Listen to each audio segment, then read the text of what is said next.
بسم اللہ الرحمن الرحیم۔ السلام علیکم دوستو۔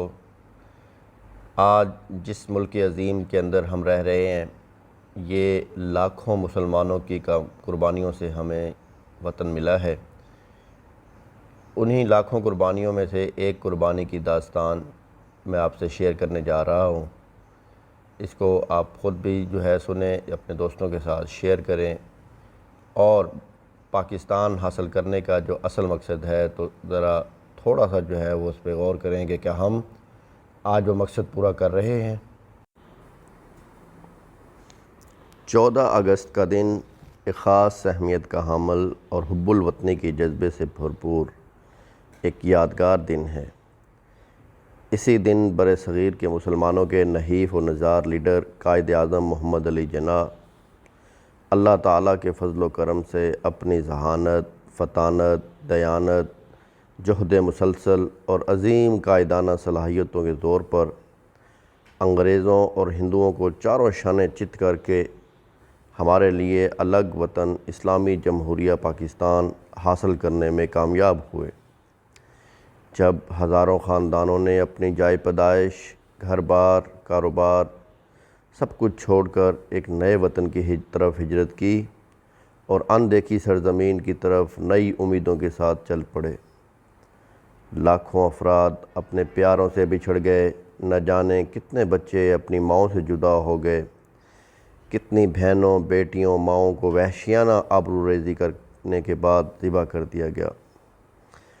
اس ملک کی بنیادوں میں لاکھوں مسلمانوں کا خون شامل ہے، لیکن بدقسمتی سے آج کے نوجوان مملکت خداباد پاکستان کے قیام کے مقاصد کے لیے دی جانے والی عظیم قربانیوں کو فراموش کر چکے ہیں۔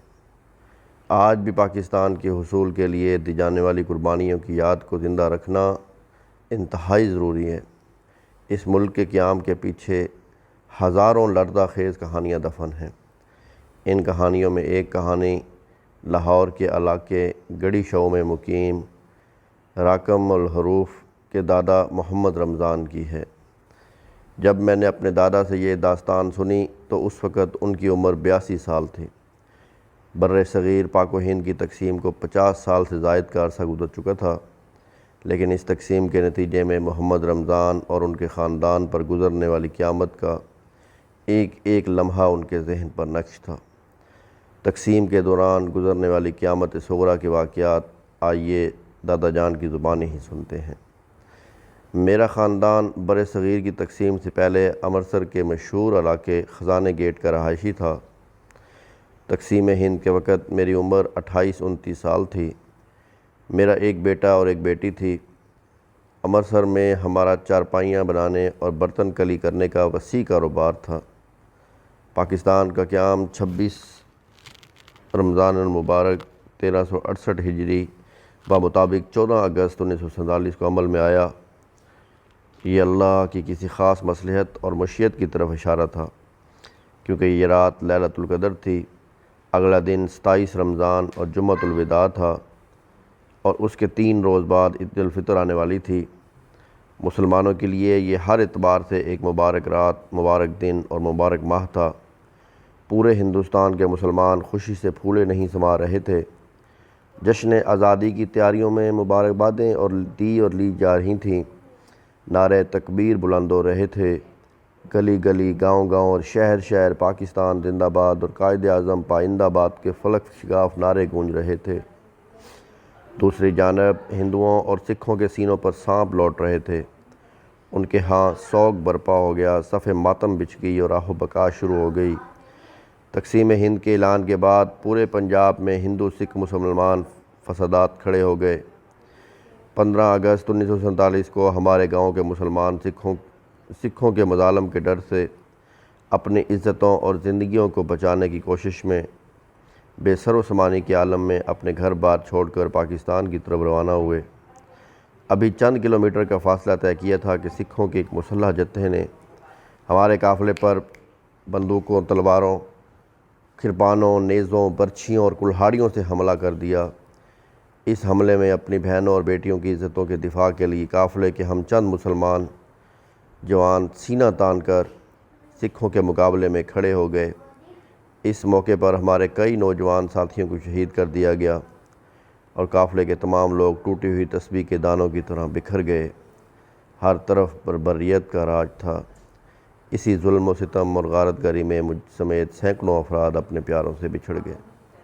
یہ تقریباً آدھا میل یعنی کہ تقریباً 1 کلومیٹر کے قریب پیدل قافلہ تھا۔ اس قافلے میں 500 سے زائد مسلمان موجود تھے، جس میں میرے خاندان کے 16 افراد شامل تھے۔ درندہ نما سکھوں کا ایک گروہ قافلے کی کئی عورتوں کو اٹھا کر لے گیا۔ ان میں سے کچھ عورتوں نے اپنی عزت بچاتے ہوئے اپنے شیرخوار بچوں سمیت قریبی کنوؤں میں چھلانگیں لگا کر موت کو گلے لگا لیا۔ جان بچانے کی خاطر میرے ماموں جان بابا نتھو اپنے 6 سالہ بیٹے شادین کو کندھوں پر اٹھا کر موقع سے بھاگ نکلے اور قریب گنے کی فصل میں چھپ گئے۔ اسی گنے کی فصل میں میرے گاؤں کے کئی مسلمانوں نے جان بچانے کے لیے پناہ لی رکھی تھی۔ ننھا شادین خوف کی وجہ سے مسلسل رو رہا تھا۔ شادین کے رونے کی آواز سن کر کئی مسلح سکھ اس فصل میں آ گھسے اور اندھا دھند مسلمانوں کو قتل کرنے لگے۔ اتنے میں بابا نتھو اپنے بیٹے کو اٹھائے بغیر وہاں سے بھاگ نکلے، لیکن ننھے شادین کی چیخ و پکار نے بابا نتھو کے قدموں کو آگے نہ بڑھنے دیا۔ میاں مینوں چھڈ کے نہ جا، میاں مینوں چھڈ کے نہ جا۔ مجبور باپ جب اپنے جگر کے ٹکڑے کو اٹھانے کے لیے واپس مڑا تو 2 سکھوں نے تلواروں سے بابا نتھو پر حملہ کر دیا اور سر پر تلواروں کے وار کیے، جس سے پورے سر پر تقریباً 1 انچ گہرے زخم آئے اور وہ لہو میں لت پت بابا نتھو کو مردہ سمجھ کر آگے بڑھ گئے۔ بعد میں آنے والے مسلمانوں نے سسکتے ہوئے معصوم شادین کو اپنے ساتھ لے لیا۔ شادین نے ہچکیاں لیتے ہوئے حسرت بھری نگاہوں سے اپنے بابا کو آخری بار دیکھا، اور پھر بعد میں آنے والے مسلمانوں کے قافلے نے، جن کے پاس بیل گاڑیاں تھیں، خون میں نہائے ہوئے بابا نتھو کو دیکھا تو اس کی سانسیں ابھی چل رہی تھیں۔ انہوں نے بابا نتھو کو بیل گاڑی پر رکھا اور واگے میں مہاجرین کے کیمپ چھوڑ دیا، جہاں ڈاکٹرز نے دوا لگا کر بے ہوش بابا نتھو کے سر پر پٹیاں باندھ دیں۔ اللہ کو ہمارے اس خاندان کو بچانا مقصود تھا، اس لیے ایک بوڑھے سکھ نے ہماری عورتوں کے زیورات کے بدلے انہیں واگا کیمپ تک پہنچانے کی ذمہ داری اٹھائی۔ اس سکھ نے صرف زیور ہی نہیں بلکہ ہمارے تمام ساز و سامان کو اپنے پاس رکھ کے میرے خاندان کے بچے کچھ افراد کو چند روز بعد واگا کیمپ پہنچا دیا، جہاں پہلے سے ہی بابا نتھو نیم مردہ حالت میں زخمی پڑا تھا۔ بابا نتھو کو دیکھتے ہی میرے گھر والوں کی جان میں جان آئی۔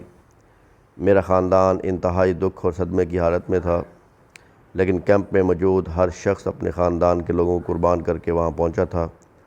میری والدہ، بیوی، بچوں، چھوٹے بھائیوں، ماموں، بابا نتھو کے خاندان کے افراد نے کئی دن کیمپ میں قیام کیا۔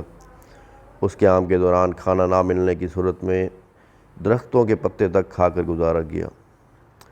اسی طرح کئی دن بعد بابا نتھو کو بھی ہوش آیا تو کیمپ میں اپنے گھر والوں سے مل کر سکون کا سانس لیا، لیکن میری اور ننھے شادین کی غیر موجودگی سے بابا نتھو پر ایک مرتبہ پھر صدمے کے پہاڑ ٹوٹ پڑے۔ خیر، دن گزرتے رہے اور بابا نتھو صحت یاب ہوتے گئے۔ اب نہ جانے شادین کن حالات میں زمانے کے ستم اپنی ننھی جان پر جھیل رہا تھا۔ میں اور میرے نوجوان مسلم ساتھی سکھوں کا روپ دھار کر اپنے گھر والوں کو تلاش کرتے رہے، اور اس دوران دکھی، بے بس، لاچار اور بے یار و مددگار مسلمان مہاجرین کی مدد کرتے رہے۔ مہاجرین کے مختلف کیمپوں اور ریلوے اسٹیشنوں پر بھی تلاش کیا۔ نومبر 1947 کی ایک شام واگا ریلوے اسٹیشن پر ہم اہل لاہور کے ساتھ اس گاڑی کے استقبال کے لیے موجود تھے جو مسلمان مہاجرین کو لے کر کالکا سے روانہ ہوئی تھی اور راستہ امرتسر پاکستان پہنچ رہی تھی۔ طویل انتظار کے بعد جب دور سے گرد کا ایک طوفان اسٹیشن کی جانب بڑھتا ہوا محسوس ہوا تو ہجوم میں ایک دم خوشی کی لہر دوڑ گئی، کیونکہ یہ ریل کا انجن تھا۔ ہم پانی اور مشروبات کے مٹکوں اور چاٹیوں کا جائزہ لینے لگے جو آنے والے مہاجر بھائیوں کے لیے تیار کیے گئے تھے۔ گاڑی قریب آئی تو سب نے نعرے تکبیر، اللہ اکبر اور پاکستان زندہ باد کے نعرے بلند کرنا شروع کر دیے، لیکن گاڑی سے نعروں کا کوئی جواب نہ آیا اور گاڑی کا کوئی دروازہ نہ کھلا۔ جب ہم نے کھڑکیوں سے گاڑی کے اندر جھانکا تو ہمارے دل کانپ گئے اور رونگٹے کھڑے ہو گئے۔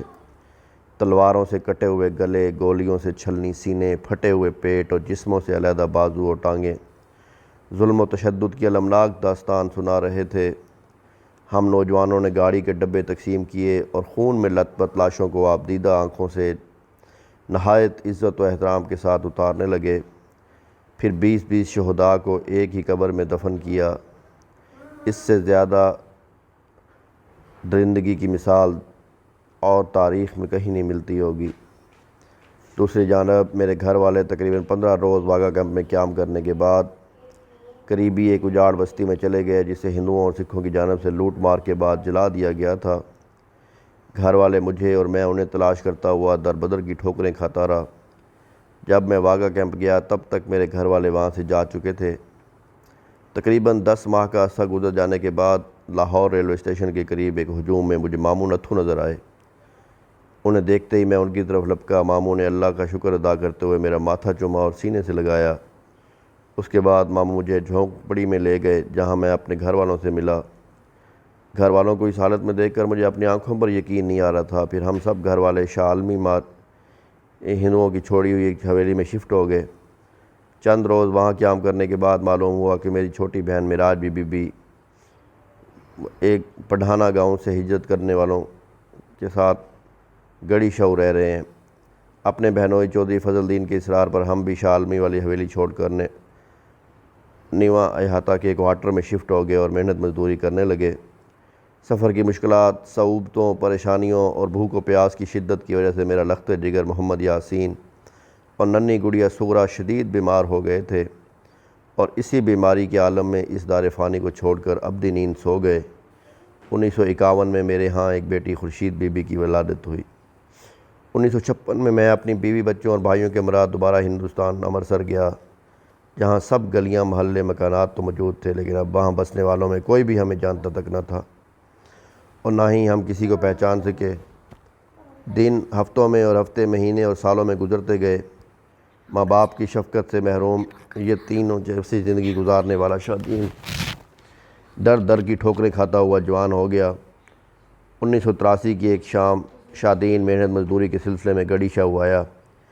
اس دوران اسے معلوم ہوا کہ یہاں نیواں احاطے مولچند میں امرتسر سے آئے کئی مہاجر خاندان اپنے پیاروں کو قربان کر کر آباد ہیں۔ یہ سنتے ہی اس کے زخم تازہ ہو گئے اور وہ نیواں احاطہ پہنچ کر بابا نتھو کے بارے میں لوگوں سے پوچھنے لگے۔ ان کے دروازے پر دستک دینے کے بعد جب بابا نتھو باہر آئے تو شادین اپنے باپ کو دیکھتے ہی میاں جی میں تھوڑا پتر شادین کہتے ہوئے اپنے بچھڑے ہوئے باپ سے لپٹ کر بچوں کی طرح زاروں کے تار رونے لگا۔ بابا نتھو بھی اپنے ہم شکل لخت جگر کو دیکھتے ہی سکتے میں آ گیا۔ بچپن میں چوٹ کی وجہ سے شادین کے دائیں بازو پر گہرے زخم کا نشان تھا۔ جب بابا نتھو نے زخم کا نشان دیکھنے کے لیے اس کا بایاں بازو اوپر کیا تو شادین فوراً بولا، میاں جی زخم دا نشان میری سجی بانھ تے، یہ زخم فلاں جگہ تے میری بانھ تے لگا سی۔ یہ سنتے ہی بابا نتھو بھی اپنے جگر کے ٹکڑے کو سینے سے لگا کر تاروں کے تار رونے لگا۔ دونوں باپ بیٹا کیا ملے، پورا محلہ خوشی سے نہال ہو گیا۔ بابا نتھو نے اللہ کا شکر ادا کرتے ہوئے نوافل ادا کیے، مٹھائیاں تقسیم کیں، دیگیں پکوائیں اور خوب خوشیاں منائیں۔ لوگ دور دراز سے شادین کو دیکھنے آتے اور بابا نتھو اور ان کے گھر والوں کو مبارکبادیاں دیتے رہے، گویا عید کا سماں تھا۔ محمد رمضان کی اس کہانی کو بیان کرنے کے ساتھ ساتھ زاروں قطار رو رہے تھے اور ہم یہ سوچنے پر مجبور تھے کہ قیام پاکستان کے وقت لاکھوں مسلمانوں کا اپنے پیاروں کو قربان کرنے کا کیا مقصد تھا۔ یہ سب قربانیاں کسی معاشی تحفظ اور مادی ترقی کے لیے ہرگز نہیں تھیں، بلکہ اس کا مقصد صرف ایک ہی تھا اور وہ مقصد تھا پاکستان کا مطلب کیا، لا الہ الا اللہ، رسول اللہ کے سائے میں نظام مصطفیٰ کا مکمل نفاذ۔ ان کے علاوہ ہزاروں مرنے والے کئی راز اپنے سینوں میں اس لیے دنیا فانی سے کوچ کر گئے کہ انہیں اپنی آپ بیتی کسی کو سنانے اور قلم بند کرنے کا موقع ہی نہ ملا۔ کیا ہمارے ملک کے نوجوانوں اور حکمرانوں کو ان قربانیوں کا ادراک ہے جو اس ملک کے حصول کے لیے دی گئیں؟ ہمارے نوجوانوں کو خصوصی طور پر تحریک پاکستان کا مطالعہ کرنا چاہیے۔ اس تحریک کی خون کو گرما دینے والی رودادیں اور اس کے کارکنان اور لیڈروں کی جدوجہد، جذبوں اور قربانیوں کی ولولہ انگیز داستانیں پڑھتے ہوئے ہمارا سر فخر سے بلند ہو جاتا ہے۔ اب سوال یہ ہے کہ قیام پاکستان کے بعد پیدا ہونے والی تیسری نسل بھی جوان ہو چکی ہے۔ کیا ہم وہ مقصد حاصل کر سکتے ہیں جس کا خواب ہمارے آباء و اجداد نے دیکھا؟ اور کیا ہم نے ان کے خوابوں کو شرمندہ تعبیر کر کے ان کی پاکستان کے لیے دی گئی جان و مال اور عزتوں کی قربانیوں کا وہ قرض چکا دیا جو وہ جاتے ہوئے ہمارے کندھوں پر ڈال گئے تھے؟ اگر نہیں تو کیا یہ ان شہیدوں کے خون سے غداری نہیں؟ اور کیا اس وطن عزیز کے حصول کے لیے اپنی گردنیں کٹانے والے باپ بھائی اور اپنی عصمت کی قربانی دینے والی مائیں، بہنیں، بیٹیاں اور نیزوں، تلواروں، کرپانوں، برچھیوں میں معصوم بچے ہمیں معاف کر دیں گے؟